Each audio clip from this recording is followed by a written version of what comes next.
Coming up on OU Nightly, the cold is here for now, but I'll show you when spring weather returns. Justice for next! Justice for next! OU students take to the streets demanding answers for Next Benedict. And it's Public School Day at the Capitol, a live report on the issues dividing Oklahomans. This is OU Nightly.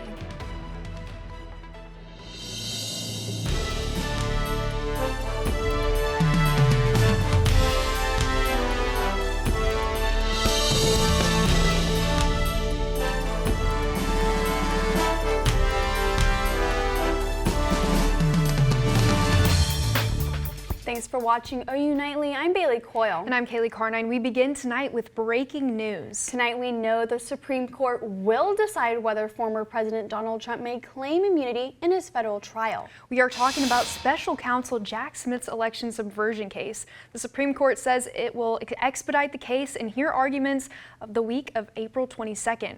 Earlier this month, the court heard arguments in a separate case that questioned whether Trump disqualified himself from running for office under the 14th Amendment's insurrection ban with the actions he took on January 6th, 2021. And your campus weather authority is tracking this cold weather. But it could be back to spring before too long. Let's get you over to OU Nightly meteorologist Christine Gormley. Christine. Yesterday, we had highs in the 80s across the state. It was 80 degrees in Norman yesterday, and today we're in the 40s. Here's our temperature change from yesterday, 33-degree difference here in Norman from yesterday, and brutally cold temperatures this morning and a whiplash of temperatures from yesterday into today. So now we're back into winter, and with those cold temperatures, the allergies have gone down a little bit. That tree pollen is medium to high, so it's better than it was at the beginning of the week this week. And tonight we will see temperatures go down into the 30s by 8 p.m., 9 p.m. So if you're out and about, just take a coat. It's going to be quiet temperatures as well. And we're going to see cold again next storm system weekend warm up. And meteorologist Josh Duncan will have those details coming up. Thanks, Christine. And the death of Next Benedict, the non-binary student in Owasso that died after an incident at school, has the community and the world upset. Today on campus, there was a march held in honor of him. OU Nightly reporter Eileen Fitzer has that story. Now I'm standing where the march did begin today, and a large crowd showed up to show their support for Next Benedict, but to also voice their concerns. What do we want? Justice! When do we want it? Now! Starting along Lindsay, our community is reeling. Marching across the South Oval in downtown Norman. Stand up, fight back! 1.3 miles later at Andrews Park, this group rallies in support of Next Benedict. Katie Mahalik, a representative of PFLAG Norman, came out to the march with a reason close to her heart. Secondarily, I came out as a mom. I have a 16-year-old daughter, and I came out to make sure that she's safe. The conversation around Nex's death had people at the march bringing up concerns over certain administrators and even elected officials in charge. Because Owasso High School administrators have failed queer students again and again. Elected officials like Ryan Walters tell us that we need to wait for the official cause of Next Benedict. While we get called filth by Senator Tom Woods, we must wait for evidence. After walking through campus and ending at the park, several other speakers got up to give a speech talking about their feelings, their rights, and even encouraging others to not stop here, but to continue to take action. So continue your action, continue advocating for change, but don't let your words be the only thing that reflects your feelings. Let your votes, let your actions. Now, a preliminary autopsy showed that Next did not die due to injuries in a fight at Owasso High School, but did face harassment due to their non-binary status, which something supporters here today said has got to stop. Reporting live from the South Oval, Eileen Fitzer, OU Nightly. Thanks, Eileen. And today is Public Schools Day at the Oklahoma State Capitol. Advocates from across the state gathered to voice their opinions on issues facing education. OU Nightly senior political correspondent Noah Mack tells us what the day looked like. Teachers, parents, and lawmakers broke bread today and shared some good old-fashioned apple pie. Today, we celebrate our public schools, and we celebrate that they are as American as apple pie. Oklahomans came from all corners of the state to megaphone a dire message. Public schools across the country, but especially in Oklahoma, are under attack. And the elephant not in the room was State Superintendent Ryan Walters. We must become more insistent that our elected officials step in and fix the mess being made by State Superintendent Ryan Walters. Shauna Mott-Wright, a theater teacher, says the way Ryan Walters is handling the Department of Education piles on extra stress on teachers' plates. A lot of our teachers are being affected right now from the stress of certain people in certain positions not knowing what they're doing, not understanding how things work, not getting us what we need so we can give our kids what they need. And many legislators want to rein in the state superintendent's powers. One of those legislators is Norman Democratic Representative Jacob Rosecrans, a member of the House Education Committee. This is the most clear and present danger to our public schools I have ever seen. And we've had some bad ones, but not as bad as the superintendent. And Rosecrans is not alone. A bill authored by Republican Representative Danny Sterling just passed the House Education Committee and would grant the legislature final say on whether or not to give a school accreditation. Shauna says she supports the bill. Her district, Tulsa Public Schools, has faced back and forth accreditation issues with Walters. However, at the end of the day, Shauna just wants to see more support for educators. Noah Mack reporting, and Public Schools Week continues at the state capitol throughout the week. Last night, Norman City Council shut down the purchase of land for a new local homeless shelter. The $940,000 purchase would have bought the undeveloped space near 545 Hutner Drive near I-35. The 7-2 vote was supported by Mayor Larry Heikkila, who claimed the council didn't have a plan after the purchase. And several wildfires swarm across western parts of Texas and Oklahoma, burning homes and forcing evacuations. This fire, seen in the video here, is being referred to as the Smokehouse Creek Fire. The fire began in West Texas, then moved to parts of northwestern Oklahoma Tuesday afternoon. Authorities say this fire along the Panhandle torched more than 500,000 acres, making it the second largest fire in Texas state history. Fargo Public Schools closed today, but will reopen tomorrow. And the longest-serving Senate leader's term is ending after almost 2 decades. OU Nightly's John Hornack has that and the rest of today's national and international headlines from the News Center. Republican Senator Mitch McConnell announces he will step down as GOP leader in November. I'm no longer the young man sitting in the back, hoping colleagues would remember my name. It's time for the next generation of leadership. The 82-year-old says he will continue to serve in the Senate until the end of his term in 2027. Moving to the Middle East, Israel and Hamas are responding to President Biden's claims of a ceasefire deal. Earlier this week, Biden told reporters he hoped a ceasefire could be reached by Monday. According to CNN, an Israeli official said he didn't know the basis for Biden's claim. A Hamas official said he was unaware of any such agreement. And an appellate judge refuses to halt Trump's $454 million penalty. This was connected to his New York civil fraud case. The court ruled Trump must post bonds satisfying the full amount, but did pause a 3-year ban on him receiving new loans from banks. And in Michigan, Trump and Biden have won their respective party primaries, making a rematch in November all the more likely. Bailey, Kaylee, back to y'all. Thanks, John. When OU Nightly returns, a cold front hit the fires in Oklahoma last night. See how the drop in temperatures impacted the blazes when we return. And over in Texas, fires continue to take out small towns. After the break, see how a local pastor is helping those impacted the fires. Earth Report is next.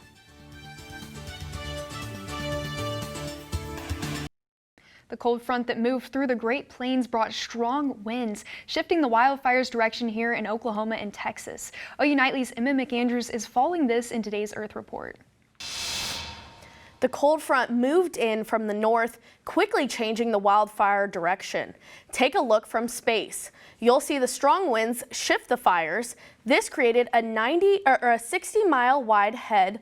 Many people reported smelling smoke and saw hazy skies in central and southwest Oklahoma.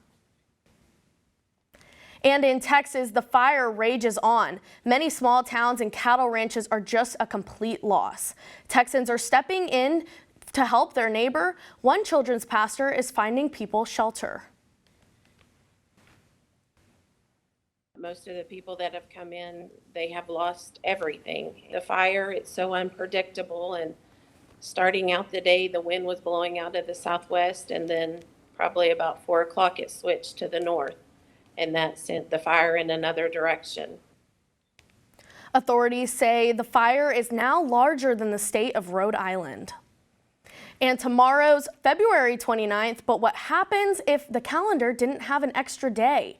Without leap years, the Earth would become totally out of sync with the seasons. So 700 years from now, summer would be in December, not our usual June calendar date. Another day on the calendar, 40 days from today, the countdown is on for the total solar eclipse. The best place here in Oklahoma to watch, Idabel or Broken Bow? Bailey, Kaylee? Thanks, and coming up, spring cleaning is coming early for the Sam Noble Museum. When we return, see which fossil is getting a full spa treatment.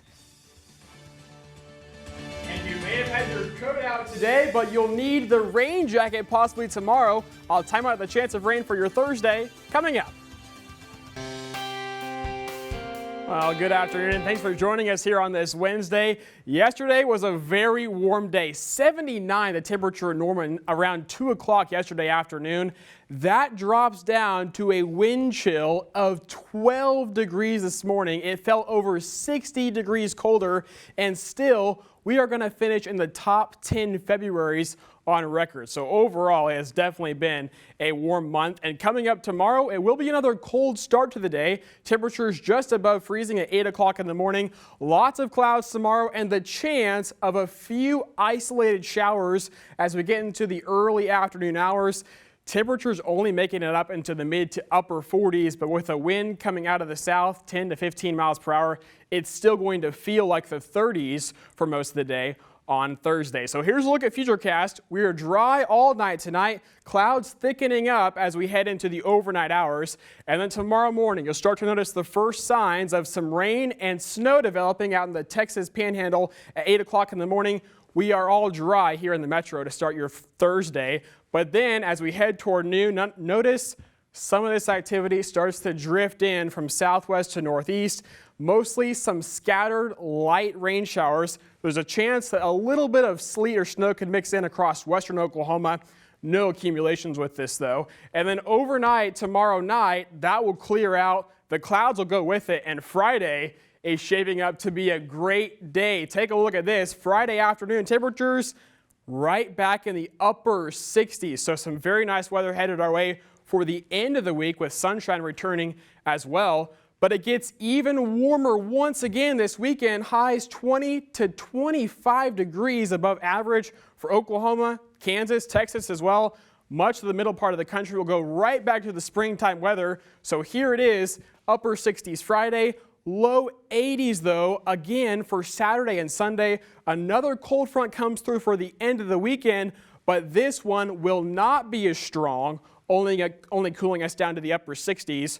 For Monday of next week, but it will kick up the fire risk again Sunday and Monday, elevated to critical fire danger out across western Oklahoma. Here's a live look outside from the National Weather Center on campus. Again, it's mostly sunny, but there are some clouds that are filtering out some of the sunshine. Current temperature 45 degrees. It feels like 41 at this hour. Overnight tonight, lows will be in the upper 20s to low 30s, right around freezing for most of the state. And tomorrow, again, that chance of a few isolated showers with highs in the mid to upper 40s. Your 7-day forecast shows the changes on the way. The cool weather doesn't stick around for much longer. We're back to 80s for the weekend. Boy, is that going to feel nice with mostly sunny skies. And then again, it's only slightly cooler for next week. Nothing like the weather that we've had today or we'll have tomorrow. Hallelujah, because I'm ready for this cold to get out. I am too. I don't do the cold. I'm ready for that spring weather to come back. I know a lot of people are. Well, thank you, Josh. And dusting your house may be your least favorite chore, but now imagine dusting dinosaurs. This week, staff at the Sam Noble Museum is working through their animal dusting of the dinos. In a year, dust collects not only on dinosaur bones, but through the museum. And they recently finished the dinosaur exhibit, and now they're on to the People of Oklahoma exhibit. A team of cleaners uses very specific tools and skills to clean them properly. Their biggest tool, electronic lifts. The biggest stuff we have, and you might have seen some earlier, is our lifts to get up tall, safely. I can't imagine maintaining a museum at the turn of the century where they had to use ladders and everything. Luziki and his team will continue to clean the Sam Noble Museum for the rest of the week. And whether you want to see the team dust the museum or see your favorite dinosaur, the museum is still open to visitors. And moving on to sports, OU men's basketball looks to break out the brooms against a top 10 team tonight. OU Nightly's Ryan Smith has that and more in sports. And OU women's basketball has a chance to send their seniors off with something they haven't done since 2007. Hear from the Sooners about their mindset going into the Red River rematch and more coming up next in sports.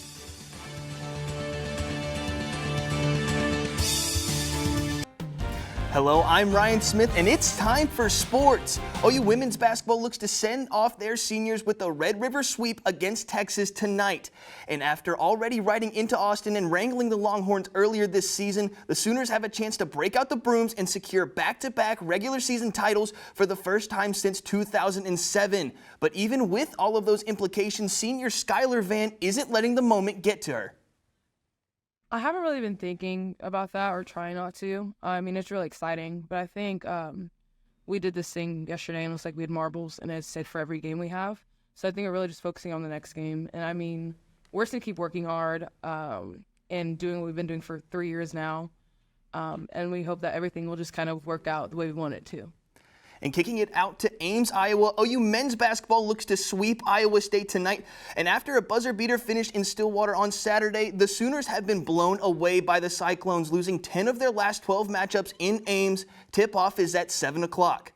And tipping it over to the NBA, the Oklahoma City Thunder grounded the Houston Rockets 112-95.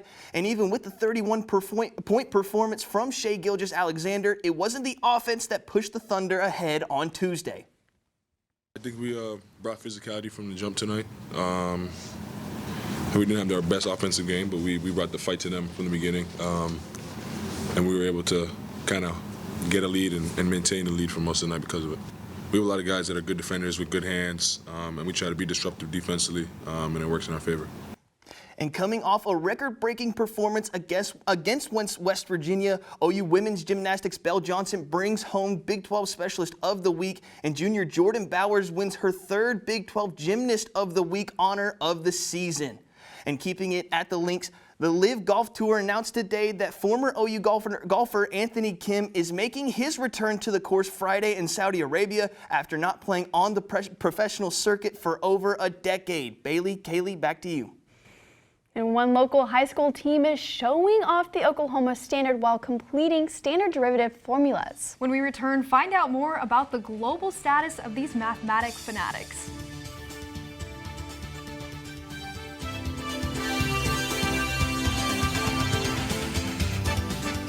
I'm Abigail Franklin with an update on the wildfires in northwest Oklahoma.